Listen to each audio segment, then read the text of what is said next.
Welcome everybody to Blerdlines. This is your man Cam. With me as always is the great Manchester United lover that is Josh. Don't laugh. You always have We're back. References. It's hilarious. We are back. Long suffering, and now you are back.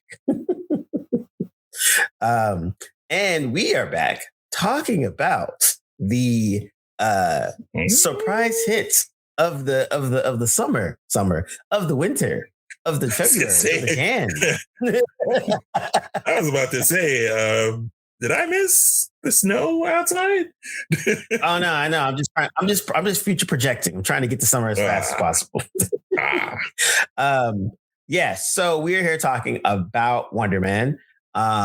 Surprisingly, it has been getting rave reviews across the board, from the critics to the fans, to some of the nerds, to some of the cinephiles. It's super interesting that the amount of praise it's getting, but also not surprising, because there are elements in it to me first that I thought that the things that people are starting to bring up are really, really dope. But there's other quibbles that we might have. And I always say quibbles because I'm like, I don't want to go full negative, but we got some quibbles. But before we get into all of that, like, subscribe, share, follow. Early. Turn on your notifications. But yes, turn on your notifications. My last one. Thank you.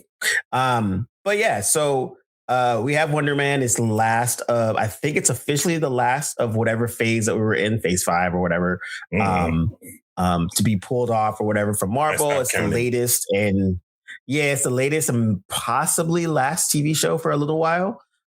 It was completed, or it started during the writer's strike. Daredevil born again in March. Oh yeah. That was okay. So, but it was completed like during / right after the writer's strike, and so that was back in 2023. That's when they started doing filming and everything else. Writer's strike kind of delayed it, and then they kind of delayed it from getting into the schedule. So it almost got pushed out like another year, almost 2, honestly, because I think it was supposed to officially drop in like 2024, 2025. So here we are at 2026, and the fanfare is interesting because the rollout of the marketing was very low comparable to other things. And it was to the point where it was noticeably no. Yes, and yet another Black-led Disney series that got the short shrift on the marketing side. Worth noting. Yes. Disney. Yes. Marvel. And that's and it's a pattern now. We've now seen the pattern, right? I mean, 2 is coincidence, 3 is a pattern. Mm-hmm. So that being said, with all that, we had a couple random trailers that dropped. We didn't really know what we were looking at. And then they had an interesting rollout in terms of the marketing, aka no rollout. And so from a social standpoint, Black social was kind of like, yo, once again, Marvel's shitting on us. They don't give us money to promote the shows, blah, blah, blah, blah, blah, blah. Starting to feel like Riri and Ironheart. It's a whole other show and a whole other situation. But now, fast forward, we dropped in January 2026, and it is getting overwhelmingly positive reviews, like overwhelming, to the point of I'm actually shocked. Josh and I watched it because Dee's not going to watch it, and Cam's like, eh. So we are, as the resident Marvel heads, we'll watch them all. But with all that, me talking, Josh, what was your initial impressions of it when you first started watching it? So in keeping with our usual, we're going to start with the positives, and then we'll get to the quibbles afterward, like you said. Yep. I thought it was, first of all, I'm a huge Yahya Abdul-Mateen second fan. Like, the man's just he brings light to even to roles that you don't think are going to be all that interesting. And he carries the whole thing, really. He really pulls you into his character. He pulls you into the plight of his character. He pulls you into the psyche of his character really, really, really, really well. That said, he just in keeping with the plight of his character, this idea of following a struggling actor who's been trying to get on and not supported by his family, and being Caribbean, when you're in entertainment and media, I know that one really well. So so I can relate to that. Shout out to the Haitian diaspora who got significant representation. I was not expecting his family to be Haitian, so huge clap there. And very authentic seeming Haitian family, as far as I know. So the portrayals, Trevor Slattery, Ben Kingsley, Sir Ben Kingsley, let me give the man his proper respect, was more than just comic relief, which was nice to see. They gave him something to sort of sink his teeth into a bit here for once, instead of just being the slapsticky, goofy comic relief that he's been in the last, at this point, 2-3 appearances that he's made. Which oddly, dipping back to Iron Man 3, he was probably the one interesting thing about Iron Man 3 that I could walk away with, because I did not enjoy that movie at all. I agree. Yeah, that said, he really sank his teeth into the character of Trevor Slattery and gave you a little bit more than just the comedic slapsticky, goofiness, which, to be fair, is not something I expected from Ben Kingsley to be able to pull off as well as he has, as consistently as he has.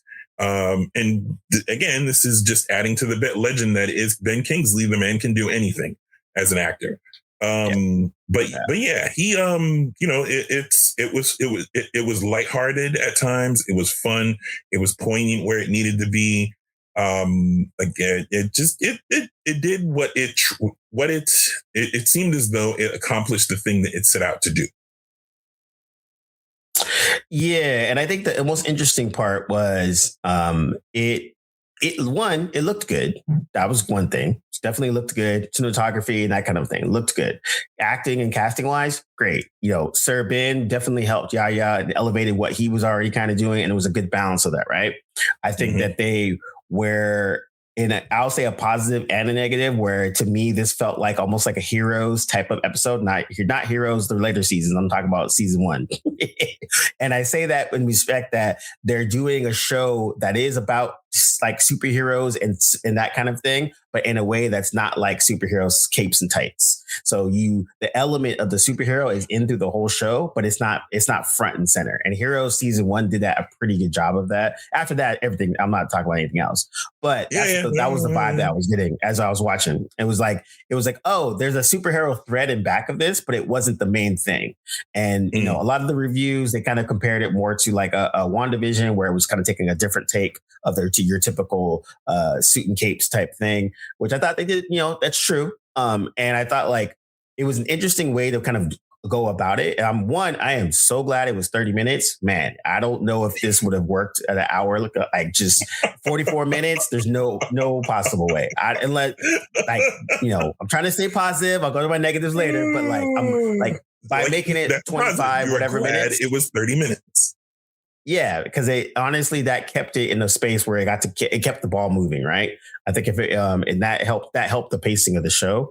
Again, going back to like the production value of everything was just done really well. Like it looked like it was shot well, and even from the writing, which I was surprised that they did a really good job of rehabilitating Sir Ben's character, because the character still sucks, but Ben's amazing, and he made it actually worth it watching. And again, it's Sir Ben Kingsley, man. You legit. Even when he was it's like the slapstick in Shang-Chi, it was annoying, but he's still good. And I think that's the thing that as you watch this, it's the same thing. We're like, oh, okay, maybe this character is not as bad as I thought, but it's also more, no, it's Sir Ben that's like pulling that out. And I thought Yahya did a good job of kind of embodying the type of character that we have for Simon Williams. I am curious. This made me more curious of what they want to do with them, because it's a pretty open and blank slate. And I think it shows that, one, he finally found something that he really liked. And for him, I think this is a kind of a get back from being the Walkman, which was kind of, where it's, horrible writing and just being silly, but he got that check. Where like Dr. Manhattan was like, oh, okay, he got to really sink his teeth into it. And I feel like this is the one where he really did that, where you could tell he's like, oh no, I really care about making this as best as I can. and showing the complexities of the character. And also, but I think going back to more on the positive side, what they've kind of put together here felt like something that could have been done maybe 5 to 6 years ago in that sequence, and I think it would have got received even more on a larger scale. Like I think it kind of, after I watched it and kind of like sat back a little bit and thought about it more, I'm like, oh man, if this would have been slotted in a couple shows ago, I think it would have kind of helped balance out a lot of the dumbness that Marvel was kind of tanking out at that time. Another thought that came to me as a positive is Hollywood was used expertly as a background or a backdrop for all of this. I would even go so far as to say it felt like a character in the show, in the way that Miami felt like a character in Miami Vice, in Michael Mann's Miami Vice film. Like it had a presence in the show itself in every episode where he's auditioning and he's, pretty much when he's in the movie theater, any instance where he is engaging media or entertainment felt like he was in Hollywood. Yeah, definitely. And shit. And yeah, I think that's one of those things where again, going from the positive, it definitely made Hollywood a good supporting character to the overall show. Mm-hmm. And one of the things I was more curious about, there's parts of it where I'm like, okay, where are you guys going with this? And then I was like, oh, okay, this is kind of interesting. But I think at the same time, I think even when the way it wrapped up, they pretty much did tell a nice, complete story from beginning, middle to end, which again, I think that was actually a good thing too, as opposed to trying to, give this like hint, nudge, like, teaser to something else. I think they actually just kind of told a complete story. The director is Destin Daniel Cretton, he did Shang-Chi, and he's also hired to do the new Spider-Man Brand New Day, which is going to be very interesting because like this showed a little bit more nuance to what his type of output was, as opposed to what Shang-Chi was, where Shang-Chi, you got a little bit that maybe like in the first act, but then 2 and 3 just kind of went to the typical Marvel formula, where this one you saw, okay, this is your style. Okay, this is your nuance. You're trying to go a little bit more. Okay, I can see what you were trying to do, so that now you can kind of go on to Spider-Man and maybe have an interesting approach. So I think now I have a little bit more curiosity about Spider-Man. I mean, I already did. I'm going to watch no matter what. But like now I'm like, oh, okay, if this is what you can do on a smaller scale and you got to tell a story that you wanted to tell, I think this is pretty interesting. Now I'm curious to see what you're going to do with Spider-Man. And definitely the other aspect of it. Yeah. And so we know we all hate Rotten Tomatoes, but it's one of those things.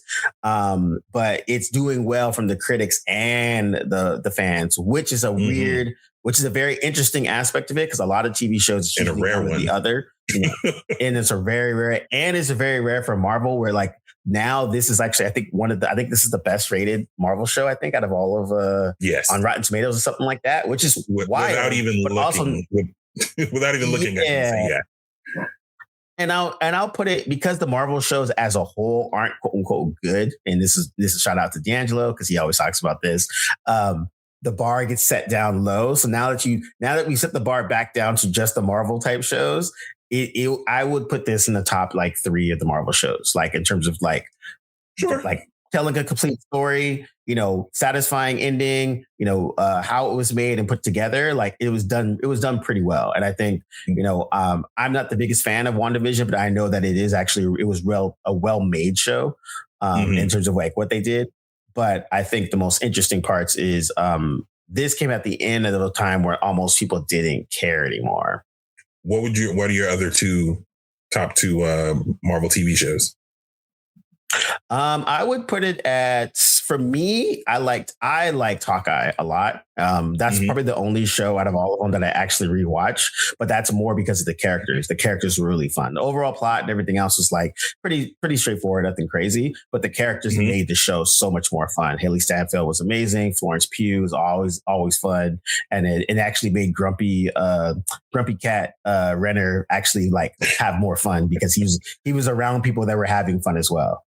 What was the other one? And then other one, I personally like Falcon and Winter Soldier, because that's just my thing. Yeah, but in terms of, I don't have a problem. Yeah, Yeah, but with like as of saying like of good in terms of like what was made, I think WandaVision is probably in there as well, like in the top 3 in that respect.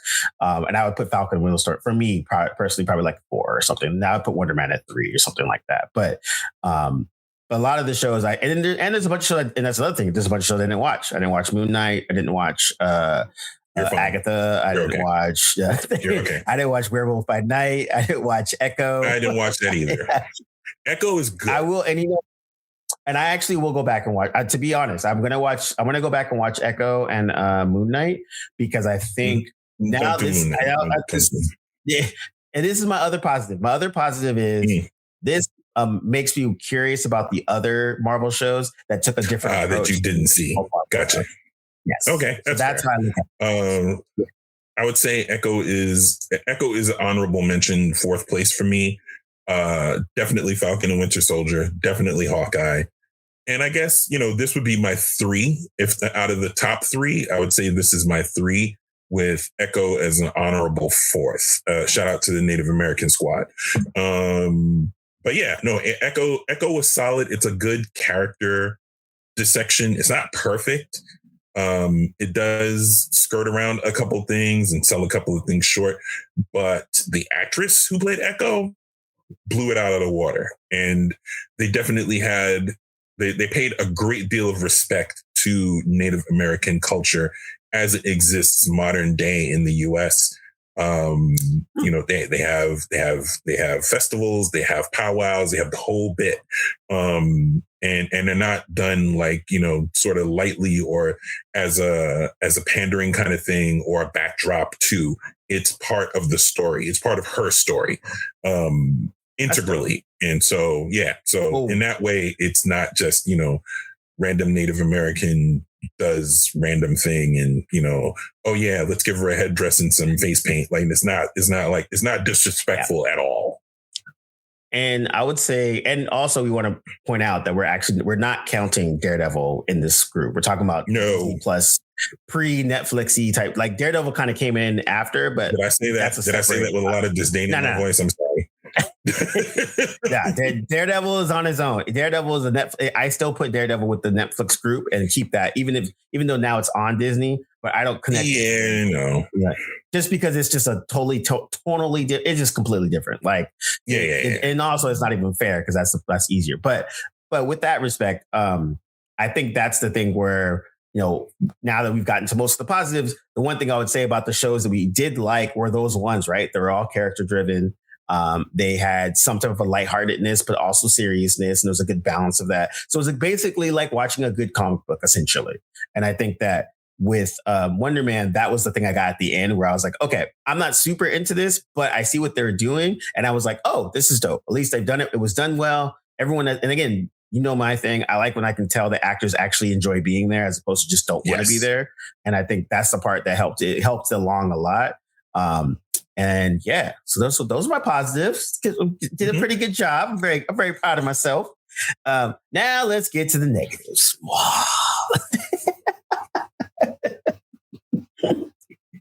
So bad. All right, so negatives. My first negative is like this could have easily been called like black actor guy got powers and that's it. Like Wonder Man didn't have to have Wonder Marvel. Man like you didn't have to have Marvel attached to it. Okay. Nope. It could have been a spinoff. It could have been an American spinoff of Supercell or something like that. Because I think the one part I will say about the other shows is it had a tinge of Marvel, right? So even with Hawkeye, it's Hawkeye going through his whole thing. And of course, there's a couple of, actual suits and action and all that. But like a good sense of it was in the Marvel universe where like this one didn't feel like it was set in the Marvel universe. It just happened to be in Hollywood. People have powers and that's it. We had a whole episode of an F tier character, Doorman. Shout out to Great Lakes Avengers. If you know, you know. Yeah. I don't believe that you worked in. I don't believe that you worked in a Great Lakes Avengers nod. Yo, this has been years in the making for you. This has been years in the making for you. You've been waiting and plotting so that you could do this. I hate you. But they did a whole episode on Doorman, who's literally an F tier character in all of Marvel. Great Lake Avengers shout out. And like, again, not saying it was a bad episode. It was actually pretty heartwarming. It was heart tragic and it was done well. Josh Gad was having the time of his life for some reason. That guy still is weird to me. I don't know how he's famous. But again, it was just like cool, but what?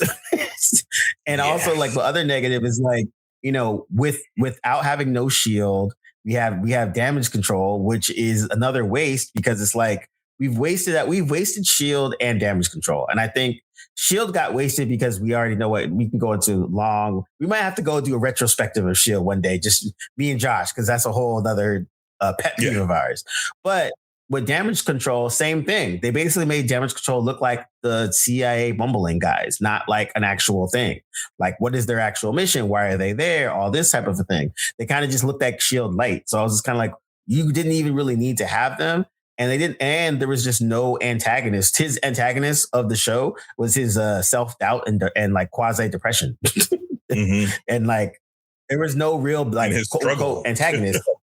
Yeah, and his struggle. That was the antagonist. And so if that was the case, cool. But like, you don't need a Marvel tag on this. You could have literally like tagged it. They kind of do like a Marvel Spotlight tag on front of it, which is weird. I got to look. Which is hilarious because this was a Marvel Spotlight show. Yeah, and so I'm like, so from a comics standpoint, I'm just like, okay, we didn't need this, and it could have just saw Wonder Woman in a random thing in Avengers, and be like, oh, who's that cool black guy? And then we find out, oh, he has powers. It's Ion. He's an actor. He did da da da da da blah blah blah blah blah. Give us 10 seconds of a flashback or some montage, and then keep it moving. So while watching it was like, oh, cool. But I'm like, we didn't need any. It almost felt like a I don't want to say it, but Loki season 2, where you're like, oh, this is cool. But if you didn't watch it, that does nothing for you. It doesn't hurt you. It doesn't help you for anything you've watched prior or after. Yeah. Get it off my chest. Feel better now. But also, I think also too, and like shout out to D'Angelo as well, where he brings this up a lot, where it's like, there's a lot of things where you're like, why are these things happening, right? And besides money and everything else, Joey Pants, that was actually a really good cameo, and payoff too was super fun. That was great. Yeah. But at the same time, it's like we basically got a nice another like Hollywood insider type of show, kind of like The Studio, which is actually really good on Apple. Seth Rogen, shout out to that dude. Like, it's a dope show. So we got that kind of a thing within Marvel, but then I didn't feel like this added to the Marvel's world building. It just like, it didn't even feel like a slice. It just kind of felt like a nice little drop story, one off. And then that's about it. Like, I didn't need it to connect to anything or anything like that. But who else is in LA that's a Marvel person that would be in it that would make sense to connect it in a way that is not overly thing, right? The West Coast Avengers. That's a whole nother rant I can go on too. But that was my thing. So I was kind of like, as I'm watching it, I'm like, okay, this is cool. I'm glad we made it. This is fun. I'm glad that people are involved or making it. I'm glad the crew made it. And the story they told was like a nice, complete story. But I'm like, it didn't feel like it was anything else. Like, we didn't need this. And I think that was, and it's a little too late. And when people have a superhero fatigue, those types of things. And if this came out maybe 5-6 years ago, nestled in between everything else, I think it actually would have been even better because you'd have been like, oh, this is a cool little slice outside of the norm, But because it's at the tail end after so many just like lowering the bar type things, like, we had a year where Thunderbolts was arguably one of the best Marvel movies in 5 years, which is not great to say, but true. Like, it's not bad, but it's like, if that's what the best is, then we have fallen so far down. So that was my thing. I was just like, one, and then I'm reading a lot more of the positive reviews, and the majority of them kind of just say that they're like, oh, this was a cool thing, but it's a little too late at this point, right?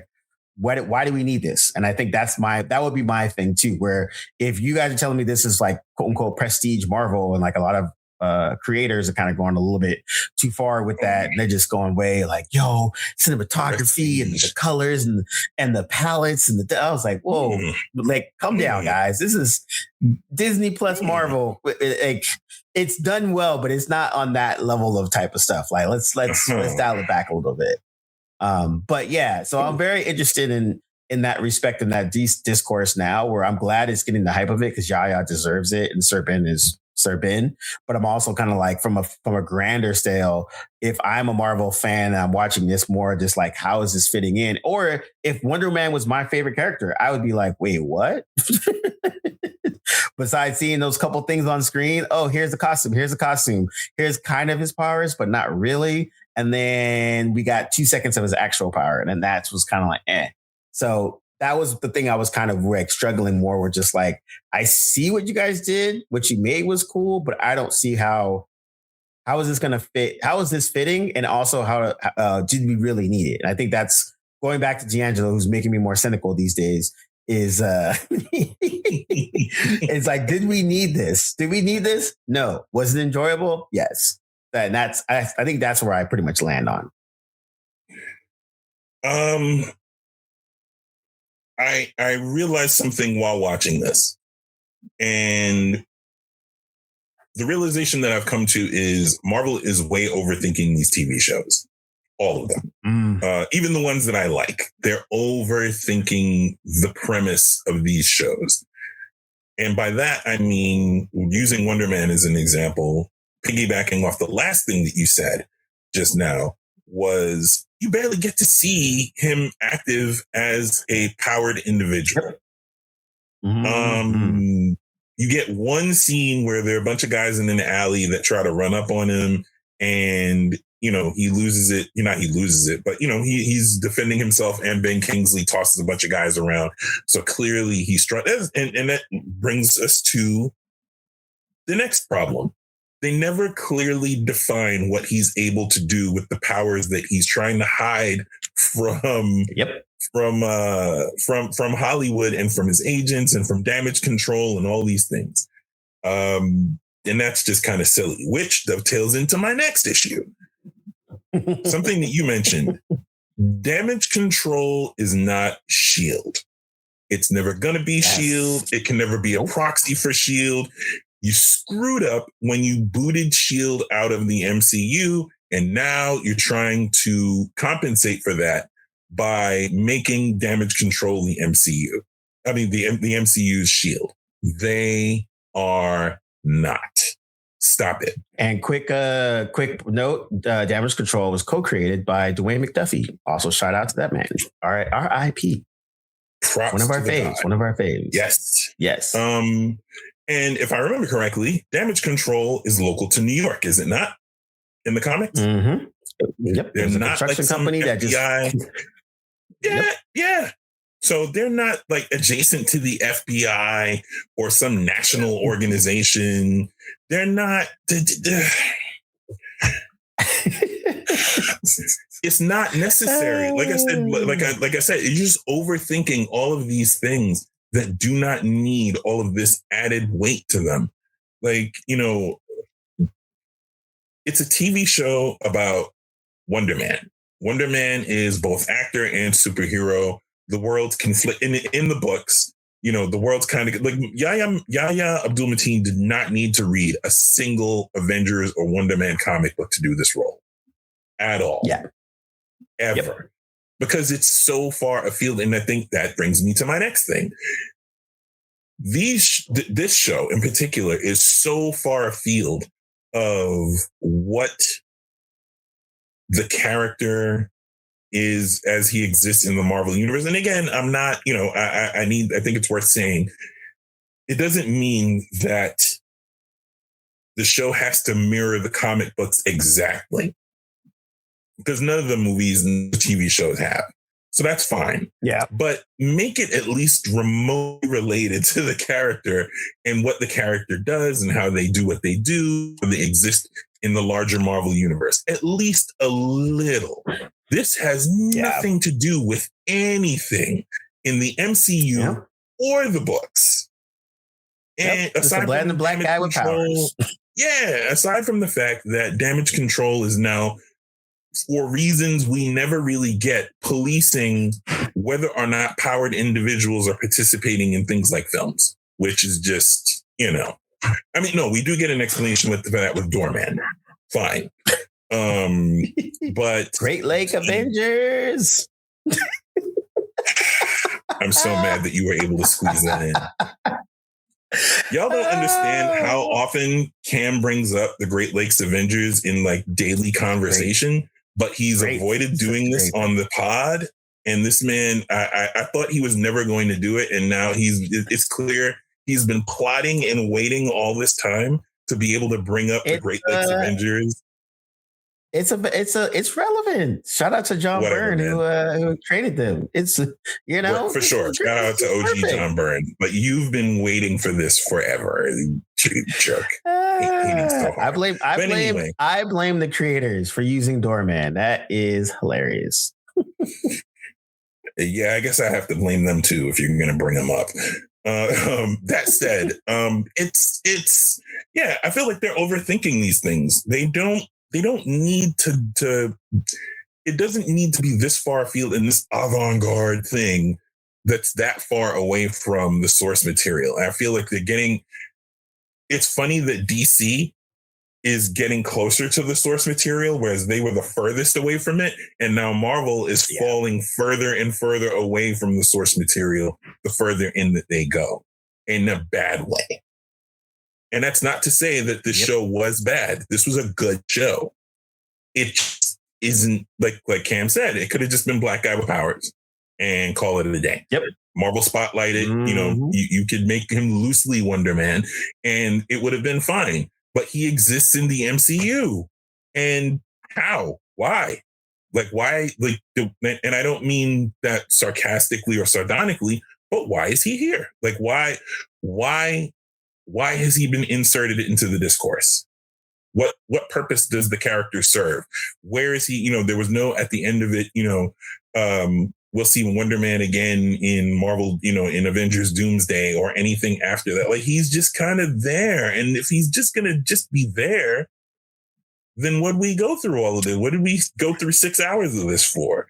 Yep. And again, I'm ecstatic that Yahya Abdul-Mateen is getting, A, has work, and B, was able to put in a great performance as Simon Williams. Is not to take none of this. I need to stress this, is to take away from a really good performance by him, very against type for the characters that he's played in the past, and very relatable, very real character, all of those things. This is all not to take away from that. However, I don't think this if you're going to make a Simon Williams TV show, you gotta give him, if he's going to be a hero or a powered individual, you gotta give him something to do and something to be against.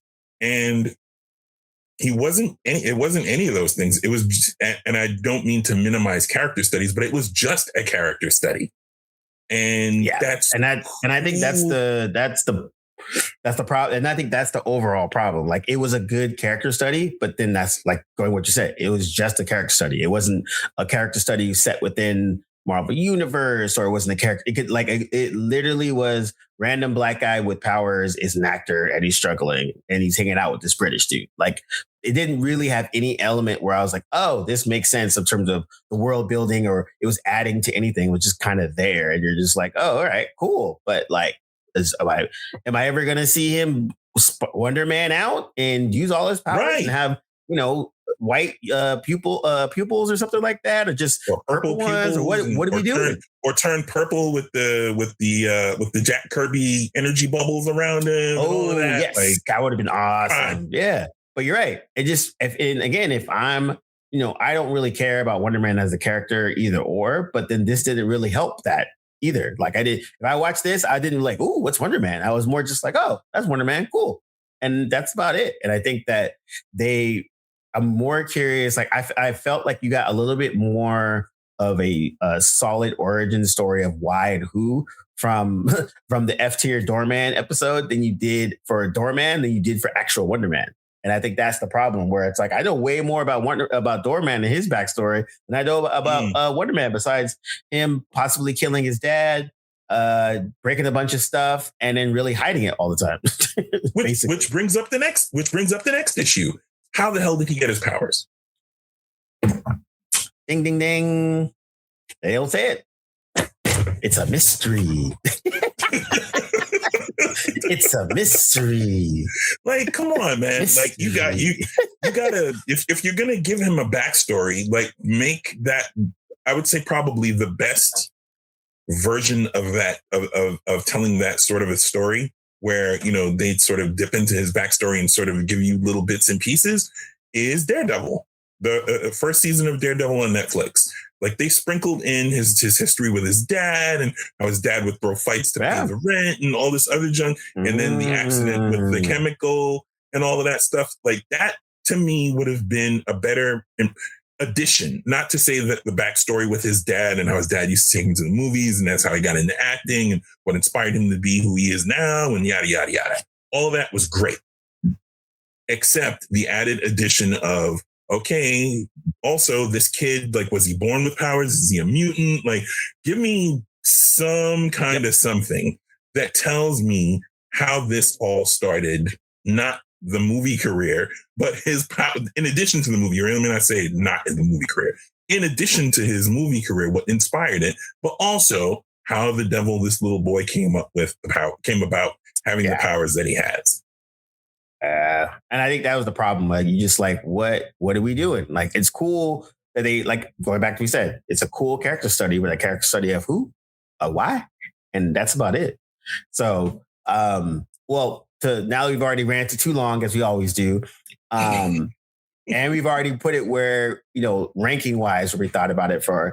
I am curious to see what Marvel's going to do now. I think we're in this weird. 2026 is going to be super interesting because we got Spider-Man, we got Avengers, and then we have Daredevil. And those are the only three properties they've kind of announced as coming out this year, which is great that they've dialed down in terms of like output, but it's also not, because Doomsday looks like a hot mess. And so does it? You think so? Hot mess in respect, I would say, I think they're in a very interesting space where I really hope Stark as Doom is a MacGuffin and it's not a thing within the whole. Like, it's a thing. It's going to be a thing, but I hope they do something around it so it's more than just the thing. Because, right, since they've been rudderless for the last two phases, they really do need a reset where they can kind of set a course somewhere. And which makes it worse is DC shows now how you can do that after a bunch of mess. Where Marvel went the opposite way. They're like, hey, man, we're building to something. And then now Marvel's like, I don't know what we're going to do. And where DC was like, we're all over the place. And now they're like, nope, we're going right over here. Straight line. Step. Yep. Ooh. So I'm now that the tables have turned, I'm curious to see in the comics, it's starting to happen now too, where it's been I think Chip Zdarsky and Hickman are going to be taking the reins of Marvel Comics as a whole and saying, Hercules, this is the North Star. Everyone can do whatever you want as long as you are pointing to the North Star. And I think that's something. And I think that's a huge, the fact that it's Zdarsky and Jonathan Hickman, I gotta say, that's a good. It's a very good thing. It's a very good thing. There hasn't been. I may start. I'll announce it here first. I may start collecting again if that's the case. Well, and honestly, this hasn't happened since Bendis about 10 years ago. In terms of, I will go further back than that. I will go back to as far back as OG Secret Wars, where there was no coalescing of, like, that was part of, I mean, yes, it was to sell toys. Like, it was a blatant cash grab, but also had a good story. And one of the things that came out of the wash with Secret Wars is now, whereas before Secret Wars, the characters really didn't interact. Like, they would show up in Marvel team ups, or, you know, somebody would get permission to use a character in another book here and there. What came out of that was Spider-Man and the FF now have a relationship where Spidey has a science problem that he can't figure out on his own and seeks out Reed Richards, or him and Johnny Storm now are buddies. That wasn't a thing before. You know, Yeah. it was Psyche and Captain America now have sort of an on again, off again bromance kind of thing. But, and that led to them not really being boys and sort of clashing in terms of Cap's sort of blind spot and ignorance where mutants are concerned. There's a lot that came out of original Secret Wars that I don't think people really pay attention to because it was so long ago and it became the norm. Yeah. After Secret Wars. Yeah, definitely. And I think now, it's interesting because the old X-Men 97 did a really good job of this within it, where showing the vastness of the world that the X-Men lived in, right? When they broke into something and then boom, like Captain America shows up, or you see someone's flag going past is flying in the air, and you see Daredevil looking up, they're like, oh, what's that? That kind of a thing. And I think those little touches could have added into Wonder Man, helping it fit better into the actual world. And and again, it's very subtle, but it worked. And one of the things that the Netflix shows did well, various levels of good in that as well. But, Jessica Jones walking into a bar that, Luke Cage is bartending at, and they're having a conversation, him being in it for a episode or 2 episodes and then going off, whatever. But still, it showed that the world is a little bit bigger. Where Wonder Man, we don't need Stark to pop up. We don't need Nick Fury to pop up, but we could have had a Coulson. We could have had another character that wasn't super powered or anything crazy, but is in this world and lives it, and it would add into it. And I think right now, I'm curious to see how Doomsday is going to work out. More just because it's literally looking like a Marvel event in comics, and those things could either go really, really good or really, really bad. And I think that DC is doing this right now with DCKO, where DCKO is straight up hilarious cash grab. It's literally a meme. It's who would win between Superman and Captain Atom? Who would win between Harley Quinn and Black Canary, or whatever, or something like that. But they're taking it with that level of silliness, and that's why it's working, because everyone's in on it, right? It's not, the premise is pretty but it's just fun to put these things together, and they're rolling with it. And props to DC, they're making it work.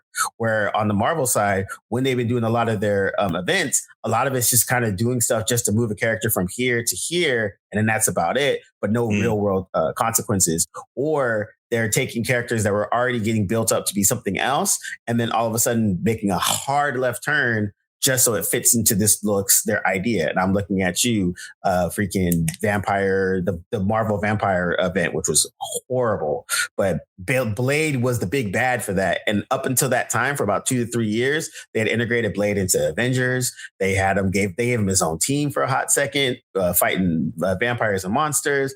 They put him in the Vampire Nation as he was the cop in the Vampire Nation, working with Dracula and the whole nine.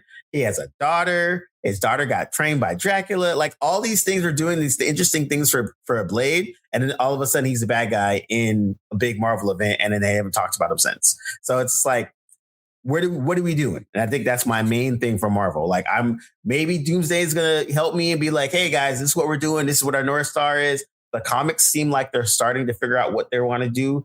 Maybe the movies will do the same.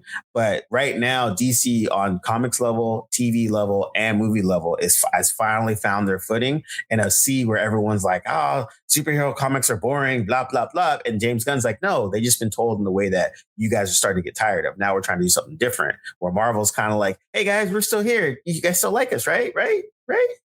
Well, and I think part of the issue with Marvel is they don't have a central figure like a Zdarsky or a Hickman who is saying, we're going that way, and just pointing in a direction, and like, everybody, like, this is what we're doing. This is where we're going. And the individual writers get to tell the story of how we get there. And I think Marvel that's the thing Studios, they're bringing back. Right. Marvel Studios was supposed to have that. Marvel Studios, whether it was Whedon, who wound up crashing out, or James Gunn, who wound up crashing out. Well, not crashing out. He left. But, he got crashed out, then came back, and then left on his own terms. But Gunn was supposed to be the guy. They don't have a guy now. I think people are under the impression that homie who runs Marvel Studio, like he's the executive producer. He's the guy who runs things, but he's not, you know, he's not a James Gunn. He's not a guy who is this is the North Star kind of a deal. I think he is in the grand scheme. Let me not undersell him. But I feel like there's no storyteller who's at the center of all of this going, all right, I'm going to pull from this. I'm going to pull from this. I'm going to tell that director to include that element and this thing at the end of the film to sort of point in that direction or do this or do that. Like, no, there's nothing that is a guiding, there's no guardrail, no real guardrail in terms of the storytelling. And I feel like you can see that when you watch the last, 3 phases probably? Yeah, I would say that since basically Endgame, essentially. Yeah, since once after Endgame, and I think and I have to actually go watch or listen to this podcast with Chip Zdarsky, who's a really dope writer, did an amazing run on Daredevil and a bunch of other stuff. But he basically was like talking to a writer who's about to write another book. I forgot which book it was, but he was like, "Hey man, I'm about to write X. Is there anything I need to read before I write it?" And then Zdarsky was like, "Actually, no." And he was like, "And that's the problem. So we need to fix that." So I think if they can figure out that problem too, because even when the short time when I was at Marvel, they had those writer retreats all the time. Once every 3 quarters, they would get all the writers that do X-Men. You guys are all in a room. Hey, what's your ideas for the next year? This, and that. Oh, can't do that because this character's going to be over here. This character, and they worked that out, and they did that with each pocket of the of the Marvel comics, and then they had an overall plan. But nowadays, they just haven't done that, or they gotten away from it. Part of it is money, part of it is just whatever. But I hope that Marvel can get to that way as well on the movie end as they're starting to do it in the comics end. Because right now, we're going to be living in the era of Gunn for a while in terms of anything superhero related. And then, so I'm really curious to see if Marvel can kind of get recapture a lot of that. And honestly, it only takes like 1 movie and 1 TV show. Maybe this Wonder Man is the TV show. Maybe Spider-Man is the movie going into Avengers Doomsday. But I think we have to just figure out, they got to figure it out because, there's a willing populace that grew up with a lot of this stuff. Mm-hmm. And now you have those fans. You have us, the old schools that have been reading comics since we were little. You got the new kids that only came up within the last MCU, which is almost like 20 years now? Almost now? 25? 2008. So yeah, we're looking at 20 years. Almost 20 years, right? So yeah, you have a whole generation of kids. Yeah, a whole generation of Marvel fans that only know Marvel from the cartoons and the TV show, cartoon TV shows and movies. So you're in a very space where you have the audience. Now, what are you going to do with us? So we'll see. We'll see how it all shakes out. Again, I've come this far. I mean, yeah. I've come this far. I gave up on X-Men for 10 years, and then Hickman came around and with his Krakoa era, and it got me back into X-Men again. And then it ended, and then now it's a mess. But still, I'm here for the ups and downs. Also, we will in 2026. We're gonna do some more comic book content, just because we are big comic book nerds. I still read comic books pretty regularly. And there's a lot of good stuff out there, especially on the indie front, especially on the Black authors and Black creators front. Mm-hmm. So we really want to highlight some of them because they're doing some amazing work, some super interesting things. And then in the big 3, they're doing some good stuff too here and there. So, but yes. You got thinking, when did I bail on comics? Onslaught. Yeah. I bailed at the end of Onslaught. Yikes. That's a good one to bail on. I mean, there's been better stuff since, but yeah. And I came back, literally a friend of mine, a coworker of mine, he made me read Civil War. He literally slapped the trade paperback on my desk. I was like, nah, I'm cool. Yep. I'm done. And after about 2 or 3 months, he basically just he took his trade paperback and left it on my desk with a post-it that said, "God damn it, read this." There you go. And honestly, that's a good one to get back into. But so we'll definitely cut back on some comic, and we'll pull in some of our other comic nerds that are deep into it like us, so we can have a good conversation. Mm-hmm. But that's what we got for Wonder Man. You know what? I gave a lot more positive than I thought. I'm very proud of myself. I'd say so. But once again, like, subscribe, follow, tell a friend, check the notifications. And this is Blerdlines. We out. Peace.